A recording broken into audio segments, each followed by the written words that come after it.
के वातावरण के साथ जोड़कर साइंटिफिक टेम्परामेंट के साथ व्यवहारिक चीजों को सॉल्यूशन और समाधान ढूंढने की आदत डालनी चाहिए। तब हम उस वातावरण में जिएंगे तो हम आगे बढ़ सकते हैं और एक वातावरण बनेगा, सबका इंटरेस्ट जगेगा कि ऐसा हो सकता है। जैसे कि उदाहरण प्रैक्टिकल आओ, किसी ने नहीं किया ये, लॉकडाउन ने अपना भी व्यवस्था दे दी कि घर में किचन गार्डन होना चाहिए। अब सब लोग काम करने लगे, माएँ तो जो किचन की महिलाएं हैं वो तो सब करने लगी हैं इसको, मुझे पक्का है। और कुछ पापा भी करने लगे हैं, कहीं कहीं पे बच्चे भी पापा और मम्मी के साथ लग जाते हैं। ये एक अच्छी बात है, लेकिन ये बहुत जरूरी बात है। जी सर, आपने बहुत अच्छी तरह से बताया कि साइंस को डेली लाइफ में कैसे प्रयोग किया जा सकता है। जो खिड़की का आपने बॉटल का एग्जांपल दिया, ये बहुत ही कॉमन फिनोमेना है, साइंटिफिक फिनोमेना है, लेकिन इसका उपयोग कैसे हम करते हैं, बहुत सारे आप उदाहरण के माध्यम से साइंस को पॉपुलर बनाते हैं। सर, एक हमारे साथ एक दर्शक है Anupriya ji, he would like to ask some question. Anupriya, please ask question. जी यस सर। सर, मेरा एक सवाल है, एक ऑब्जर्वेशन है और उसके साथ ही कुछ सवाल जुड़ा हुआ है। तो sir, actually your talk was very enlightening, thank you. But उसके साथ साथ सर, क्योंकि जिस स्कूल में हम लोग पढ़ते थे पहले और अब जैसे कि यूनिवर्सिटी में पढ़ते हैं, तो चाहे वो किसी भी प्रकार का स्कूल हो, वैसे अगर हम लोग सरकारी स्कूल का बात करें तो वहाँ तो साइंस हो या आर्ट्स हो, चाहे कुछ भी हो, उसको प्रॉपर अटेंशन तो मिलता ही नहीं है। बट अगर हम लोग स्पेसिफिकली प्राइवेट स्कूल का बात करें जहाँ हम पढ़े, तो प्रॉब्लम है वहाँ कि टीचर हो कॉन्स्टेंटली वो स्टूडेंट्स को इनेबल इस चीज के लिए कर रहे हैं कि वो केवल सिलेबस कंप्लीट कर सके और केवल कॉन्स्टेंटली अंडर अचीव करने का कोशिश होता है। Because at the end of the day students से जब हम उम्मीद करें कि वो थोड़ा साइंटिफिकली सोचे, चाहे वो अगर 5, 6, 7 it's okay, but still better होगा अगर हम लोग 8, 9, 10, 11, 12 इसको देखने की कोशिश करें, जहाँ पर थोड़ा इंटेलिजेंस भी डेवलप होता है और साथ में कि वो देखे भी सब्जेक्ट्स कैसा वो समझने का कोशिश करे। तो उस हिसाब से वो सब टाइम होता है जब टीचर कॉन्स्टेंटली, अगर कोई बहुत ही क्यूरियस होने वाला सवाल भी है, जैसे कि बहुत सारा ब्रेन गेम्स एक्सेट्रा ऐसा टेलीविजन शोज आता था, जब हम 10th स्टैंडर्ड में थे और 9th स्टैंडर्ड में थे, तो उसमें बहुत सारा क्रिएटिव स्टफ सिखाया जाता था। तो जो हम जाके स्कूल में बोलते थे कि मैम हम लोग साइंस एक्सिबिशन के लिए ऐसा कर सकते हैं, जिसमें से एक एग्जांपल था कि हम लोग आइसक्रीम बना सकते हैं अगर हम लोग फायर एक्सटिंग्विशर को एक छोटे से नोजल में पंप इन करें, कोई मसलिन क्लॉथ लेके और उसमें मिक्सचर डालेंगे, तो इट वाज नाइस। तो फिर क्योंकि अगर हम लोग उसे डालेंगे तो ड्राई आइस बन जाएगा, एग्जैक्टली मेरे को याद नहीं है बट ऐसा कुछ था।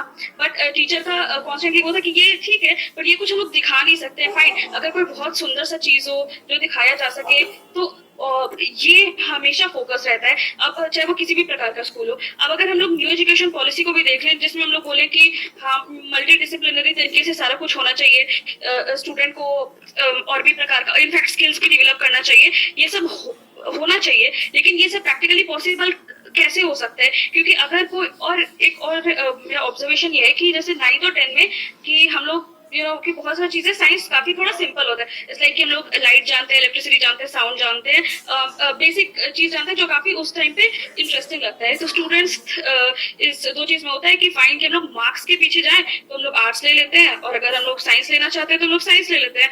बट वो साइंस इसीलिए नहीं लेना चाहते कि वो साइंस समझना चाहता है या कुछ, वो अल्टीमेटली ये होता है कि वो जेई क्रैक कर ले और वो कोई बहुत अच्छे से एमएनसी में उसको नौकरी मुझे जो बहुत हाई पेइंग सैलरी हो। तो साइंस तो अल्टीमेटली किसी भी केस में हम लोग चाहे बोले कि हम लोग बहुत सारा इंजीनियर्स प्रोड्यूस कर रहे हैं, कुछ वो तो किल ही हो रहा है साइंस ना, क्योंकि अल्टीमेटली क्या हो रहा है, वो लोग जाके कोडिंग कर रहे हैं या वो लोग जाके वो कर रहे हैं, असली में वो साइंस जो लोग तक को समझ में है वो तो कहीं भी नहीं है। और वो मे भी जो आर्ट्स का लोग जो शायद साइंस के प्रति इंक्लाइंड हो, लेकिन वो साइंस इसीलिए बस छोड़ देता है क्योंकि जब वो जाके क्लास में देखेगा तो उसमें बस न्यूमेरिकल्स हो रहा है, वो भी बस इस चीज के कि लोग को समझ में नहीं आएगा कि कोई बंदर एक का पूंछ पकड़ के, जैसे कि एच सी वर्मा के बुक में सारा सवाल ऐसा ही है जो मतलब बिल्कुल पल्ले नहीं पड़ता है क्या, और इनफैक्ट टीचर्स को भी नहीं पता होता है कि उसको पता है कैसे जाए, बस अल्टीमेटली आंसर कराया जाता है। तो अगर कोई जेई भी पढ़ ले या फिर आईटी भी पढ़ ले कुछ भी, तो हम लोग श्योर कैसे हो सकते हैं कि वो साइंटिफिक माइंड का है?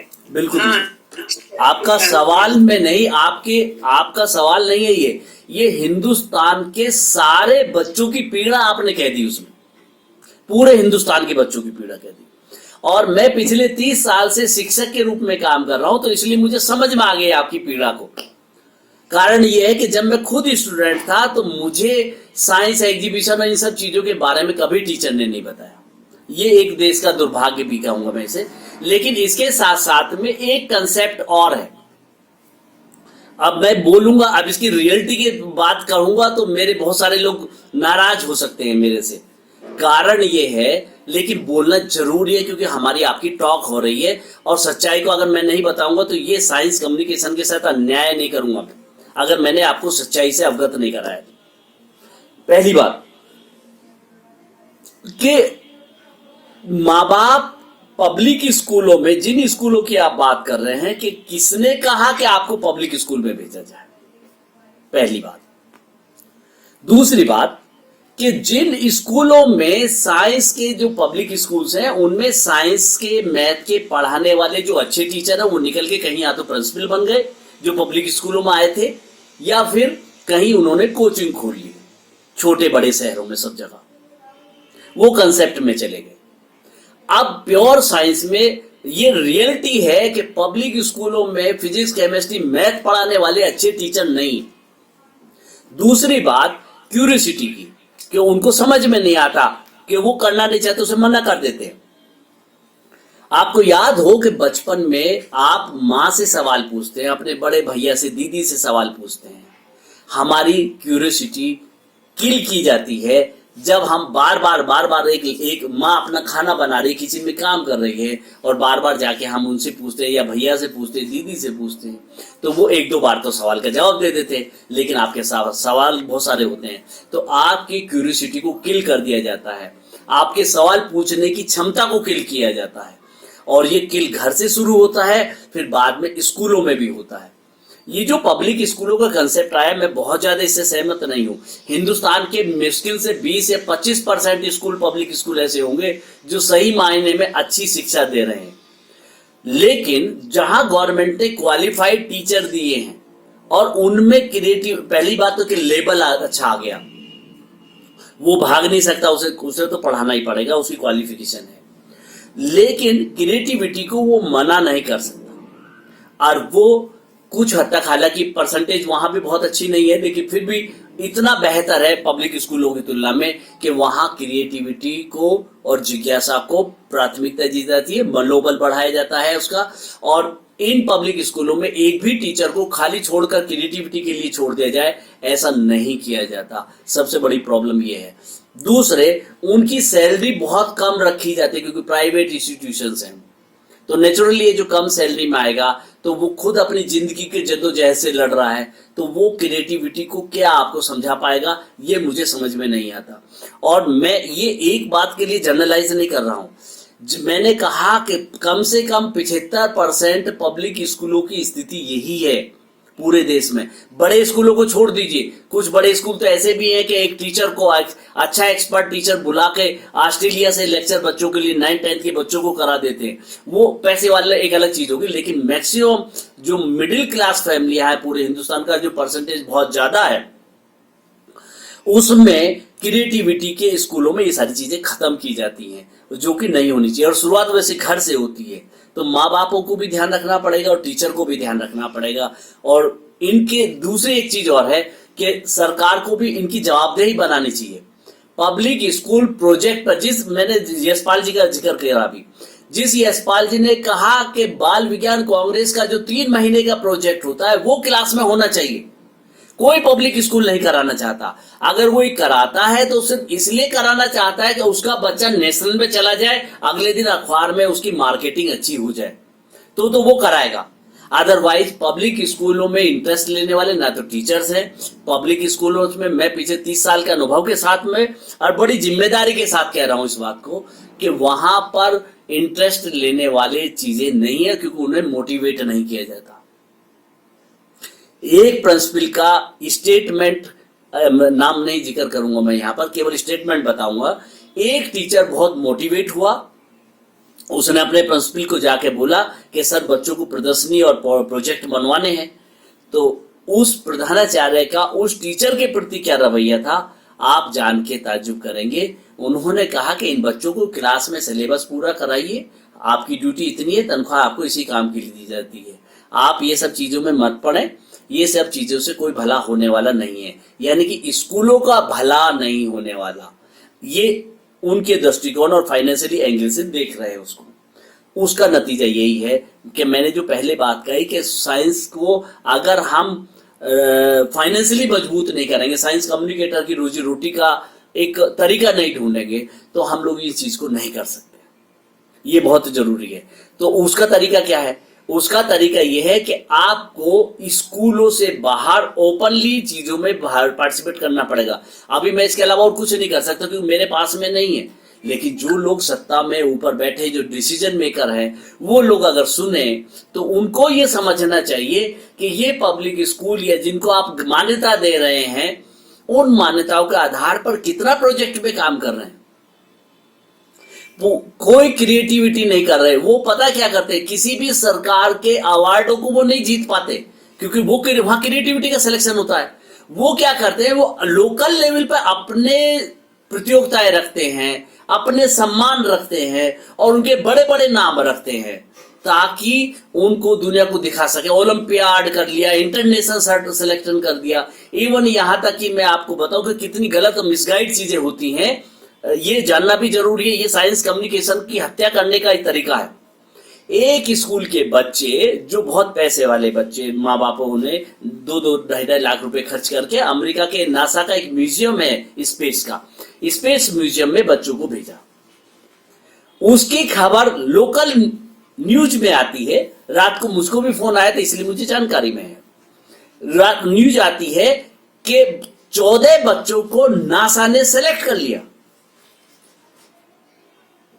रिपोर्टर बाई चांस मुझसे पूछ बैठता है कि जी इतनी बड़ी खबर हो रही है और फ्रंट पेज पे जाने लायक खबर है, ये तो ये कैसे सेलेक्ट हो गए? मैंने कहा कौन सेलेक्ट हो गए, मेरी बात कराओ उनसे। मेरे तो और 14 बच्चे एक ही शहर के सेलेक्ट हो गए, ये बात समझ में नहीं आई।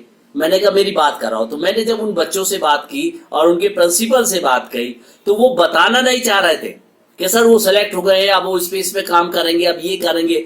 मैंने कहा करेंगे तो सही, लेकिन किसने सेलेक्ट किया, क्या प्रोसीजर अपनाया गया और क्या उनको सैलरी मिलेगी, क्या वो बच्चे वहां जाएंगे, क्या होगा, वो सब जब चीजें मैंने क्रॉस क्वेश्चन करे तो बात सच्चाई सामने ये आई कि सर वो घूमने गए थे, स्पेस म्यूजियम देखने गए थे जो नासा का अमेरिका में है, बस उसे घूमने गए थे, उसे वहां देख के आ गए और बच्चे सेलेक्ट हो गए। ये झूठी और एक मिसगाइड करने वाली अफवाहें, केवल अपने कॉलेज का मार्केटिंग करने का एक तरीका ये था उनका। तो ऐसी चीजें तो साइंस कम्युनिकेशन को खत्म करेंगी, गलत मिसगाइड करेंगे आप। और ऐसे बहुत सारे बच्चे भी हैं जो गलत गलत जानकारियां देकर अखबारों में गलत जानकारी के साथ छप जाते हैं और वातावरण में एक गलत चीजें मिसगाइड, फिर हमें समझ में यही आता है कि शायद ऐसे ही करने का मतलब है साइंस। ये तो नहीं है ना साइंस।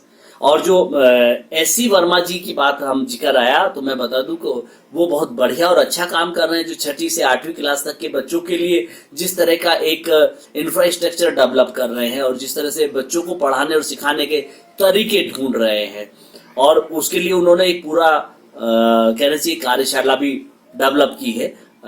मैंने उसे समझने की कोशिश करी है एस.सी. वर्मा जी से, इस पूरी चीजों को साथ में। तो ये ऐसे कामों की एस.सी. वर्मा जी जैसे लोगों की बहुत जरूरत है और तभी ये सब हो पाएगा कि आप स्कूल के भरोसे नहीं छोड़ सकते। जैसे स्कूल केवल सर्टिफिकेट देने और लेने का काम हो गया, ये पब्लिक स्कूल क्यों ग्रोथ हुआ? इसीलिए तो हुआ कि जब सरकारी स्कूल में आपके 50% और 60% आते थे तो टॉपर हो जाते थे आप। लेकिन पब्लिक स्कूल ने क्या करा, आपके बच्चे को 70, 80, 90 और अब तो 99, 100% कर रहे हैं।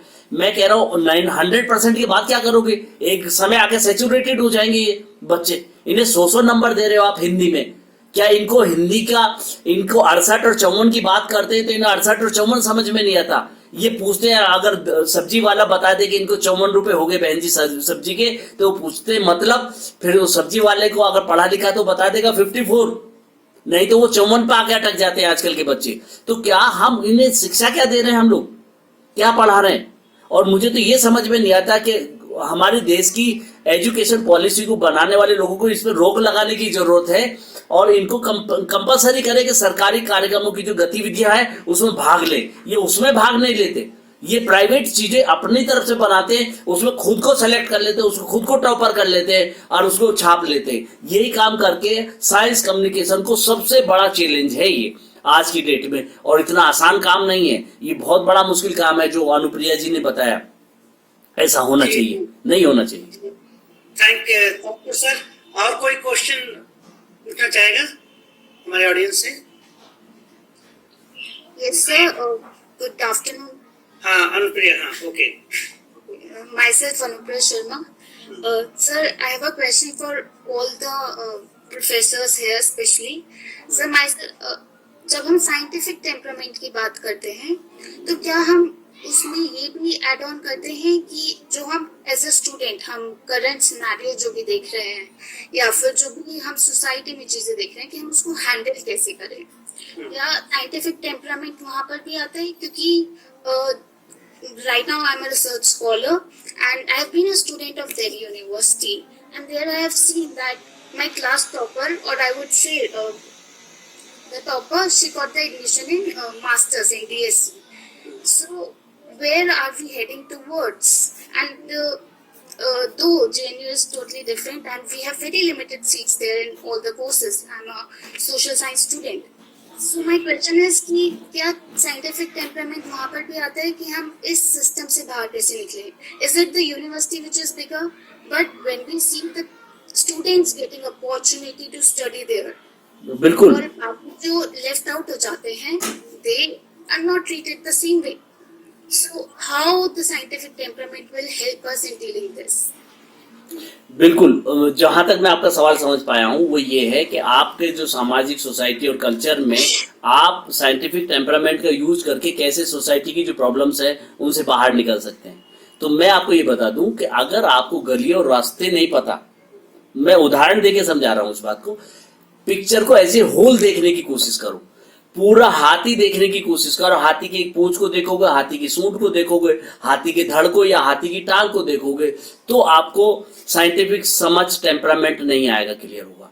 लेकिन जब आप पूरी पिक्चर को देखोगे, पूरे सिनेरियो को देखोगे, तब आपको समझ में आएगा और तब उसका समाधान आपको आसानी से निकल जाएगा। तो अगर आपको सामाजिक सोसाइटी के अंदर आ रही प्रॉब्लम्स को से बाहर निकलने की जरूरत है, तब एज ए होल पिक्चर देखने की जरूरत है कि हम किस दिशा में जा रहे हैं या प्रॉब्लम किस दिशा में जा रही है, तब अभी समझ में आ जाएगा। जैसे छोटा सा उदाहरण अभी मैंने दिया इससे पहले थोड़ा सा, कि ये पब्लिक स्कूलों के अंदर जिस तरह के खास तौर से डेवलपमेंट और इस तरह की चीजों को, क्यूरियोसिटी को किल किया जाता है और दिखाया जाता है कि सबसे ज्यादा क्रिएटिव बना रहे हैं। जैसे कि कोविड को लेकर ये क्या था वो, अभी जो कोडिंग सीखने का जो एक मार्केटिंग, पूरे इस मार्केटिंग का खतरनाक पहलू ये है, आसान भी है और खतरनाक, ये भी एक चैलेंज है हमारे सामने मार्केटिंग का, हमारे साइंस कम्युनिकेशन के लिए। आपको जान के ताज्जुब होगा, कश्मीर में लोग हम ताजी हवा, ठंडी हवा खाने के लिए जाते हैं, लेकिन उसी कश्मीर में ग्लोबल वार्मिंग के नाम पर इस समय लोगों को एसी बेचे जा रहे हैं।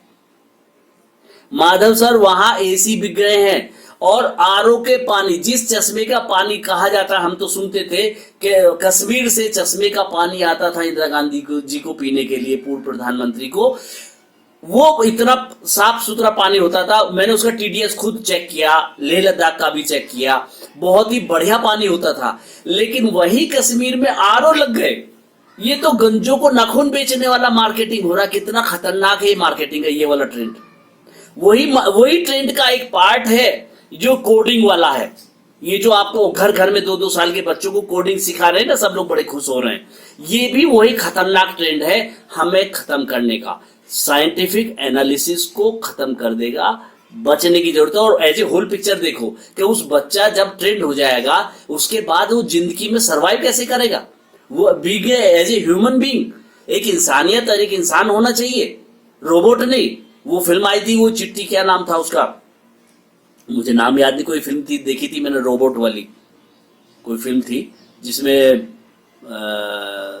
एक हीरो रोबोट होता है वो, और उसके अंदर रजनीकांत, हाँ रजनीकांत की, yes you are right, Rajinikanth की, क्या नाम था उस फिल्म का, मैं भूल गया,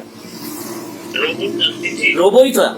चलिए रोबोट, मतलब कुल मिला के मेरा कहने का मतलब ये है कि रोबो, उसका कैरेक्टर का नाम चिट्टी था, चिट्टी था, का नाम चिट्टी था। और फिल्म का नाम रोबोट। का नाम। हाँ, तो कहने का मतलब ये है कि वो उसको बैन कर दिया गया था। क्लोन बनाने पर गवर्नमेंट ने अंतर्राष्ट्रीय स्तर पर बैन है कि क्लोन नहीं बनेंगे, नहीं तो वही वाली प्रॉब्लम आ जाएगी। हम हालांकि अभी अब जापान में बड़े खुश होते हैं कि आजकल जो है रोबोट ही जो है आपको खाना सर्व करता है, आप रोबोट ही पढ़ाने लगा है। और एक बेंगलोर में भारत के अंदर एक स्कूल है, उनके एक प्रिंसिपल थे, पता नहीं कौन थे, उसी स्कूल से वो मुझे बता रहे थे गर्व के साथ कि सर मेरे कॉलेज के अंदर रोबोट पढ़ाने लगा है। दोस्त, रोबोट पढ़ाएगा तो रोबोट ही बनोगे, इंसान नहीं बन सकते, ये बात समझ लीजिए। Science is a good servant but a bad master. अगर हम उसे मास्टर बना देंगे अपना, बहुत पुराना बचपन से सीखता आया हूं मैं, सुना भी था ये, और हम अपनी गोष्ठियों में बोलते थे बच्चे के रूप में जब हमसे बोलने को कहा जाता था, science is a good servant but a bad master. Science को जिस दिन इंसान की सोसाइटी के ऊपर हावी कर दोगे, जैसे कि अब हो रहा है इस समय, ये भी उससे बड़ा चैलेंज है हमारे लिए कि इसको भी दूर करने की जरूरत है। कभी कभी दिन में ये जैसे व्रत रखते हैं ना हम लोग, एक दिन में हफ्ते में दोस्त अपना मोबाइल एक तरफ रखने की आदत डाल लो, यकीन मानिए इंसान बन जाओगे। नहीं तो ये आपको रोबोट बना देगा। हर 5 मिनट पे खोल खोल के देखोगे आप, व्हाट्सएप पे मैसेज आया, ये आया, भैया क्या है ये, हम कहाँ जा रहे हैं, नहीं जा सकते। नई कम्युनिकेशन का कोई मायने नहीं है अगर ये चीज हम पे हावी हो रही है, बिल्कुल भी गलत है, बहुत खतरनाक साइड इफेक्ट है इनके, मैं इस को कहना चाहूंगा। और सॉल्यूशन निकालने के साइंटिफिक टेम्परामेंट तो है ही सॉल्यूशन निकालना। आपको शॉर्टकट रास्ते पता चल जाए, गलियां पता चल जाए, तो आपके पीछे अगर मान लिया कोई भाग भी रहा है तो भैया आप गलियों में से निकल के जा सकते हैं। जो चोर होते हैं, जो चैन स्नेचिंग वगैरह जो करते हैं ना, पहले पूरी रेकी कर लेते हैं, वो बड़ा साइंटिफिक टेम्परामेंट का यूज करते हैं, पूरा गली मोहल्ले छान लेते हैं कि कौन सी गली से किधर को भागा जा सकता है, किधर से चैन तोड़ी जा सकती है, वो सारा करते हैं वो लोग। और लेकिन हम इंसान लोग जो हैं, नहीं पूछ लेंगे किसी से ये कर लेंगे, ऐसा कुछ करते हैं, तो नहीं होना चाहिए ऐसा। तो उसके लिए हमें एज ए होल पिक्चर देखने की जरूरत है। जी थैंक यू सर। अब एक लास्ट क्वेश्चन तुषार जी का है जी। Should science communication be considered as interdisciplinary domain और a domain specific for science professional? ये तो मैंने बता ही दिया आपको कि साइंस कम्युनिकेशन को, जो ये तुषार ने पूछा है, साइंस कम्युनिकेशन को कहना चाहिए प्रोफेशनल रूप में लेना पड़ेगा। अगर नहीं लेगी गवर्नमेंट, प्लानिंग नहीं करेगी, तो यही होगा जो अब हो रहा है। हम ये सबसे बड़ा अज्ञानता है हमारे देश की कि हम बड़े खुश हो रहे हैं इस बात को देखकर कि हम कोडिंग सीख रहे हैं। ये साइंस का, इसके लिए जॉब प्लानिंग, गवर्नमेंट पॉलिसी बहुत जरूरी है।